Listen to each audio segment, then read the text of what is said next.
الله أكبر الله أكبر الله أكبر لا إله إلا الله الله أكبر الله أكبر ولله الحمد അൽഹംദുലില്ലാ. ഇന്ന് എല്ലാ ജനങ്ങളും സന്തോഷിക്കുന്ന ദിനമാണ്.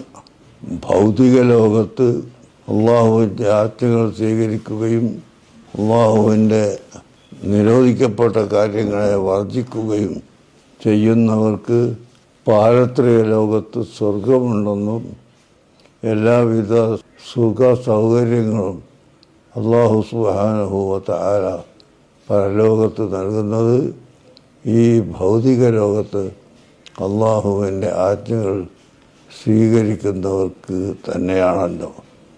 അതുപോലെ അതിനൊരു ഉദാഹരണം എന്ന നിലക്കാണ് റമദാനും ഈദും വെച്ചിട്ടുള്ളത്. റമദാനിൽ പകൽ സമയത്ത് അന്നപാനീയങ്ങൾ ഉപേക്ഷിക്കണമെന്ന കൽപ്പന സ്വീകരിക്കുകയും അതിനെ ഉപേക്ഷിക്കുകയും ചെയ്യുന്ന ആളുകൾക്ക് പെരുന്നാൾ നിശ്ചയിച്ചു കൊടുത്തു. ആ പെരുന്നാളിൻ്റെ ദിവസം നോമ്പെടുക്കാൻ പാടില്ല, അത് ഹറാമാണ്. അന്ന് ഭക്ഷണത്തിന് ആവശ്യമുണ്ടെങ്കിലും ഇല്ലെങ്കിലും ചെറിയ നിലയിലെങ്കിലും ഭക്ഷണം കഴിച്ച് നോമ്പുകാരനല്ലാതെ ഇരിക്കൽ നിർബന്ധമാണ്. ഈ ഉദാഹരണം ആഖിറത്തിലേക്കുള്ള ഒരു ഉദാഹരണമായിട്ടാണ് അള്ളാഹു നിശ്ചയിച്ചിട്ടുള്ളത്.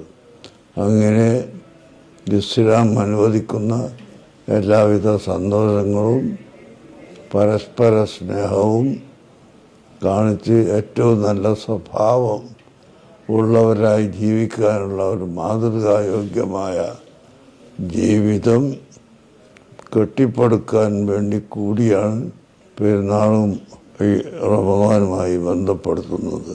അതോടൊപ്പം പെരുന്നാൾ ദിവസം എല്ലാ ജനങ്ങളും നല്ല സുഖമായി ജീവിക്കണം എന്നതിന് ഒരു ഉദാഹരണമാണ് ഫിത്ർ സക്കാത്ത് അള്ളാഹു നിർബന്ധമാക്കിയത്.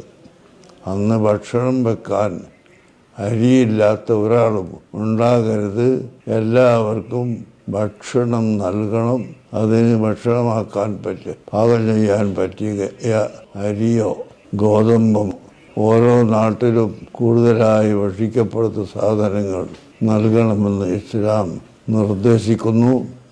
അത് മനുഷ്യ പ്രകൃതിയോട് യോജിച്ചതല്ലെങ്കിലും ആണെങ്കിലും അള്ളാഹുവിൻ്റെ ആജ്ഞകൾ സ്വീകരിച്ച് റമദാനിനെ കൊണ്ടാടിയ വ്യക്തികൾക്ക് ഒരു രേഖ എന്ന പോലെയാണ് പെരുന്നാൾ ദിനം അള്ളാഹു നിശ്ചയിച്ചിട്ടുള്ളത്. ഈ ദിനം അനാവശ്യങ്ങൾ ചെയ്യാനോ അക്രമങ്ങളും ചെയ്യാനുമല്ല, മറിച്ച് അതിൽ നിന്ന് പാഠം ഉൾക്കൊണ്ട് അള്ളാഹുവിലേക്ക് കൂടുതൽ അടുക്കാനുള്ള ഒരവസരമാണ് പെരുന്നാൾ. എന്നല്ലാതെ പെരുന്നാളിൻ്റെ ആഘോഷം അമിതമായി അത് ഹറാമായ ആഘോഷത്തിലേക്ക് ഒരിക്കലും എത്താൻ പാടില്ല. അള്ളാഹു അനുവദിച്ചതല്ലാതെ ഒരു പെരുന്നാളിനും എവിടെയും ഹലാലാവുന്നതും അല്ല എന്ന് പ്രത്യേകം ഓർമ്മിപ്പിച്ചുകൊണ്ട് ജനങ്ങളെല്ലാവരും ഈ സുദിനം അള്ളാഹു നമുക്ക് എത്തിച്ചു തന്നതിൽ അള്ളാഹുവിനെ സ്തുതിക്കുകയും അള്ളാഹുവിനോട് പ്രാർത്ഥിക്കുകയും ചെയ്യണമെന്ന് അഭ്യർത്ഥിക്കുന്നു. സംഘടനയുടെയും എൻ്റെ വ്യക്തിപരമായുള്ള എല്ലാ ആശംസകളും ഇവിടെ മുഴുവൻ ജനങ്ങൾക്കും അറിയിക്കുകയാണ്.